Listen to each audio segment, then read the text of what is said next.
Welcome to another edition of the Dementia Care Partner Talk Show. Now, here's dementia care expert Teepa Snow and your host, Greg Phelps. Hello and welcome to the Dementia Care Partners podcast. My name is Greg Phelps. Joining me as usual is dementia care expert Teepa Snow. And Teepa, I want to start off today by acknowledging the importance that many senior care facilities place on continuing education. There's some real leaders out there. However, there's still a number that I would rate in the C- range, and I might be being generous on that. There are two sad parts to this. First and foremost, the residents aren't receiving proper care. The second is the staff education actually makes the job easier. And we do talk about this frequently because we're trying to, well, if I end up in a care facility, I want better care. But we're trying to give some education to make everybody's lives easier. Mhm. Yeah. So there's so many, and I'm going to say assumptions made about preparation for coming into the work that we ask people to do, and then blindness about what's actually going on behind the doors or behind the care door. And assuming also that, well, that's just what happens when people get dementia. They get aggressive, they get agitated. So you just have to expect it. Oh yeah, people living with dementia, well, they can't, well, people, that's not how it's said. Demented people aren't able to do those things. So you just have to take over and do it for them. And they don't know what they need. And it's like, I think they're trying to communicate really hard what they'd like and what they need. And I think we're totally missing the messaging because we aren't trained to look for that messaging, even though we hear and know, well, they can't use language the way they used to. It's like, correct. So what language are they using? If someone's telling you to get the hell away from them, more than likely, they still are sending a message of, I don't like what you're doing. I don't appreciate your interaction. I don't understand why you're doing this to me. But we interpret that as a resistance to care because of our own ignorance, not because they're not being clear with the abilities they have left, but seeing them as an empty vessel with no abilities is what gets in our way. And it's so prevalent, and there's so much stigma that people don't believe continuing ed can make a difference. And yet I've seen it turn the whole situation around within one day. But you've got to be willing to suspend your assumption and get curious enough about, well, what happens if we try this? Well, why would you do that? I mean, that sounds risky. And it says, well, getting hit is sort of on the top of my let's not do that again list. And being sworn at, I don't particularly enjoy it. So I'd like to try something a little different. Well, if you want to, but I just, you know how they are. And it's like, no, I don't. Actually, I do know how they are. They are only that way when we don't listen, is pretty much what I know. Well, I think twice in some of the care facilities I've been in, I've actually met the nurse from One Flew Over the Cuckoo's Nest. I think I've actually met Nurse Ratchet Mm-hmm. twice, a living, breathing example of that. And then some to varying degrees down from there. Well, Greg, I often think when I go through TSA, there are some people who work in TSA who do a wonderful job of supporting my transition from one side of that barrier to the other. Because they get that I'm having a hard time processing everything you're saying. There's people behind me, there's people in front of me, everybody's trying to get through. I can't quite hear what the overhead speaker told me to do. Every airport's a little different. So there are some people who do that and do it super well, and I feel supported. And there's some people who do it who's that's like, yikes.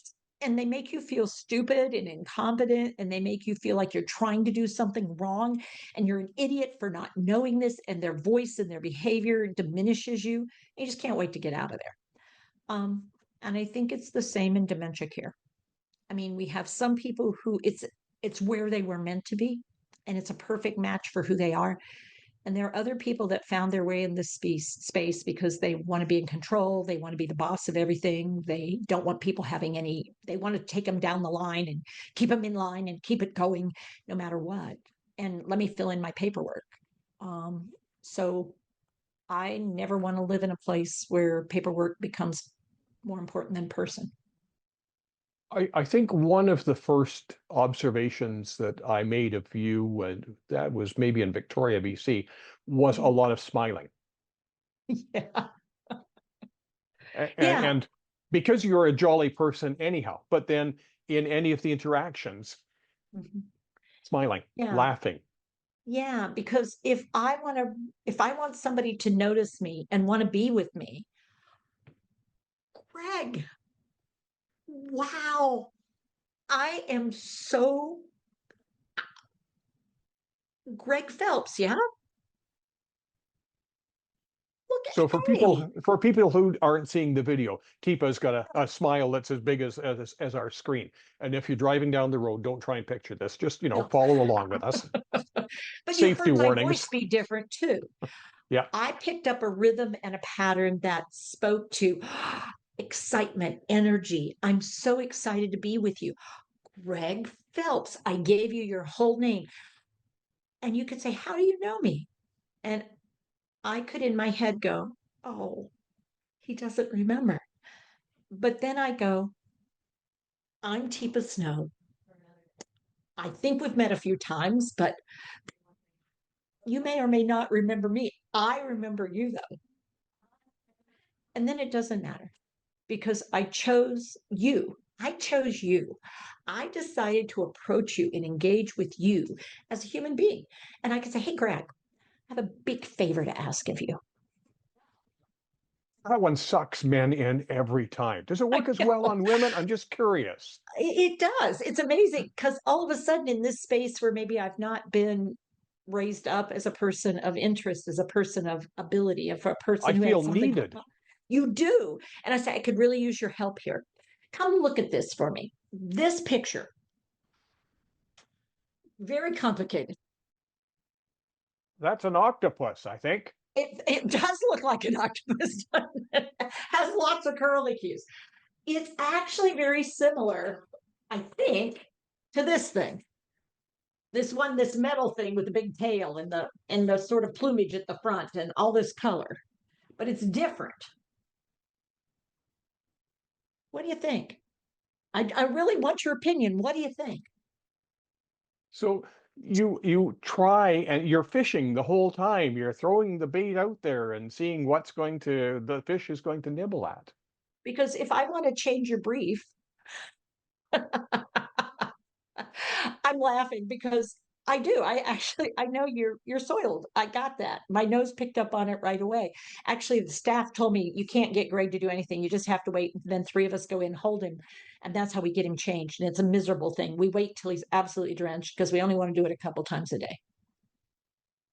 I thought we had closed down those institutions. I thought that was the early 1900s that we shut all Oh, those down and took the yeah. bars Well, off. And yeah, except when you live with dementia.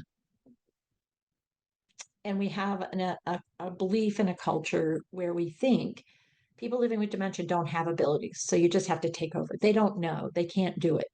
And what I would say is we shortcut. I mean, if I walked up to you on the street and said, here, I'm going to take your pants off, you're soiled, I'm pretty sure you would not be the one arrested. I would, because I have delusional thinking.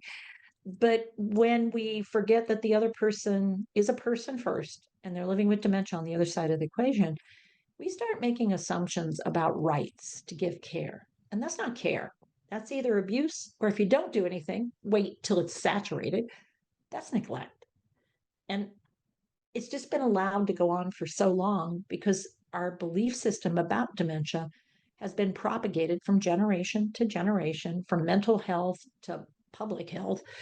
This is the one population among a few that we believe there's nothing you can do about. And it's like, well, that's crazy. Sorry, that's not a good word anymore. That's unacceptable. That's a better word. That's unacceptable to believe that about a set of human beings who are living with a brain change situation. Um, that's not okay. so we have somebody who's listening right now, probably going, "Oh crap, this sounds like something that I should do with mom or dad." How do they ever begin? Because I know trying to report something can be quite onerous.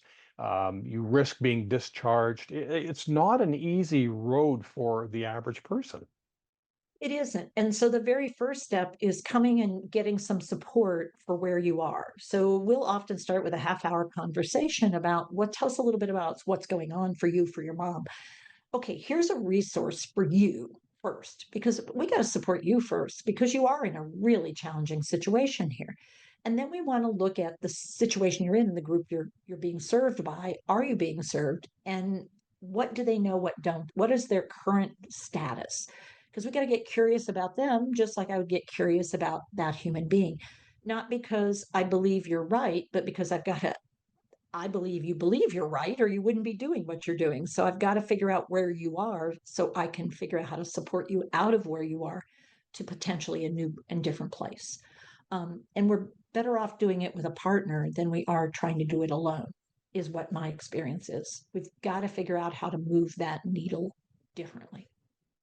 So you do have some consultants who are available, not for a long time, not even for a good time, pardon the bad joke, but Rarely for a good time until it's yeah, all over. And then it's like, wow, am I glad I did that?